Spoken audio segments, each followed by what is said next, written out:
Hi, I'm Rob Evans, chef owner of Hugo's restaurant here in Portland, Maine. Also chef owner of our sister restaurant Duck Fat right here in Portland, Maine. Today I'm going to be showing how to do we call puffed pig ears, which is basically a pork cracklin. I find these are a little bit nicer than pork cracklins. The ears have a lot less fat on them, and I think you'll find a really superior snack food out of this in the end as opposed to your traditional crackling. This is our pig ears. It's always a joy to take something as obscure as that and turn it into something refined, edible, tasty. The first step is to cook these. Make them as tender as possible. For about, simmer them in this water stovetop for about 3 or 4 hours, or we do them here at Hugo's. It's overnight at about 200 degrees or so.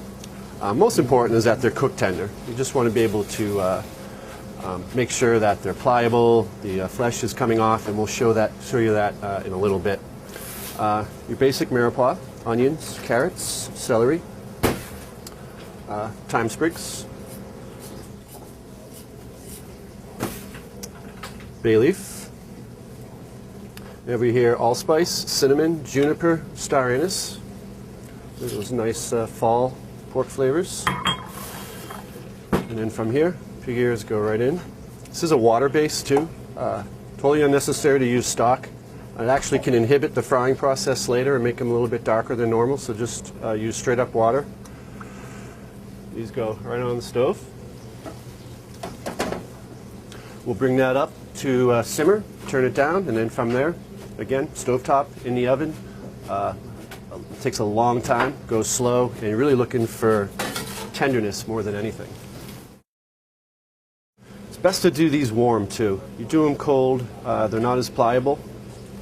This way you can flatten them up. And there's a piece of cartilage that goes right through the center. And that's what we're trying to get out.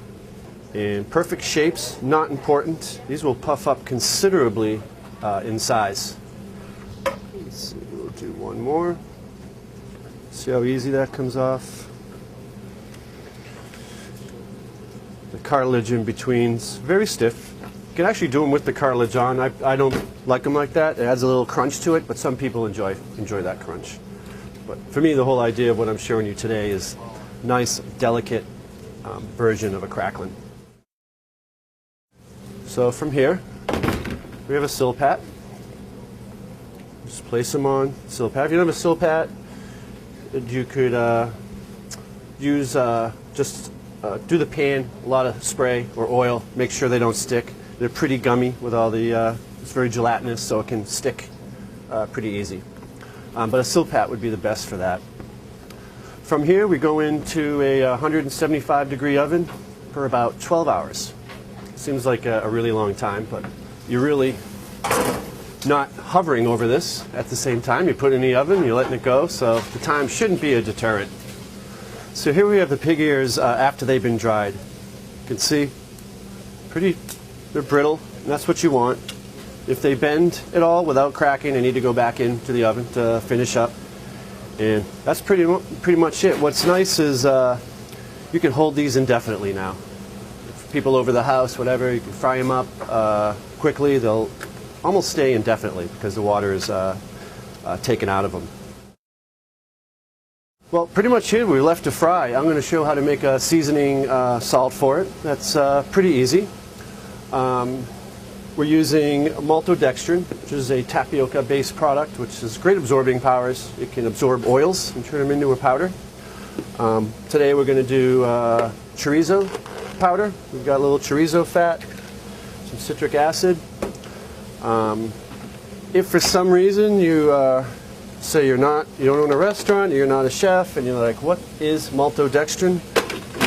This is an added addition to the recipe. It's not something that's entirely important. These things are great with salt and black pepper on them, and so this is just another level. So we got 2 cups of maltodextrin, pinch of citric acid, chorizo fat. And you just drizzle that into the maltodextrin.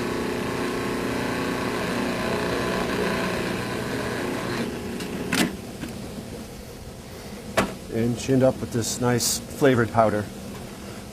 I kind of like the maltodextrin. Almost mimics Doritos in a sense, or other snack foods. And if you look at the ingredients, it's a really popular ingredient in a lot of snack foods.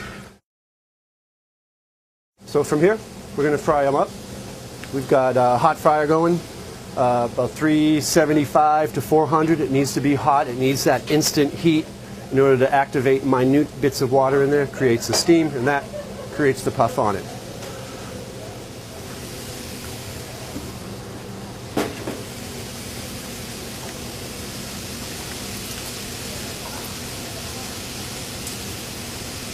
So you can see, you get a considerable amount of puffing on that. It's really light. The thing with maltodextrin, though, temperature sensitive, so if you are using maltodextrin to season these, let it chill out for about a minute or so, just to let the heat dissipate. So here we are, puffed pig ears out of the fryer. So the whole process, probably about 24 hours.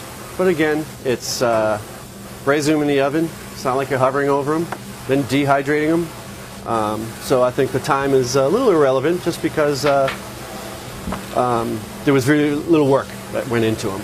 As soon as they're out of the fryer, you want to season them with salt and pepper. That'll help them cling a little bit. Just want to let them cool down just a touch before you put your maltodextrin spice on there, because it can melt it.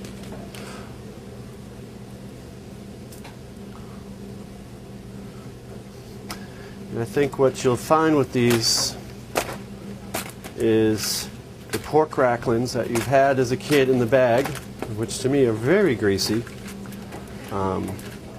You'll find these very clean. Not greasy on the tongue.